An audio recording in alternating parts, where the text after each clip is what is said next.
তুমি যদি এই পার্পল কালারের ব্লাশ দেখে ভাবো আমি আজকে ভাইরাল হওয়ার জন্য এই পার্পল কালারের ব্লাশ দিয়ে ভূত সাজবো, হুম হুম, তুমি জানো না এটা নিক্সের ব্লাশ। এটার ফর্মুলা একটা ম্যাজিক। দেখো ব্লেন্ড করতে করতে মনে হচ্ছে এটা পার্পল, না, মনে হচ্ছে এটা একটা কুল টোন পিঙ্ক কালারের ব্লাশ দিছি।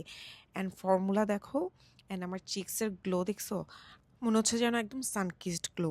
সো নিক্সের এই ফর্মুলাটা শুধুমাত্র ব্লাশই না, এটা স্কিনে একটা প্লাম্পিং গ্লোয়িং লুক দেয়।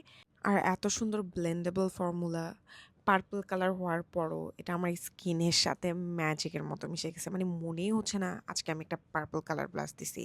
অ্যান্ড একটু করে আমি লিপেও অ্যাপ্লাই করব, কারণ শুধু চিক্স আর নোজ সুন্দর হইলে হবে না, লিপও সুন্দর হইতে হবে।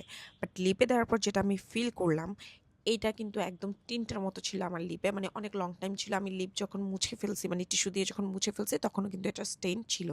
আমি জানি না বাকি কালারগুলো স্টেইন থাকবে কি না, বাট এই কালারটা ছিল। অ্যান্ড তোমাদের যদি অন্য কোনো কালারের সোয়াচ দেখার থাকে, please do let me know, I'll show you.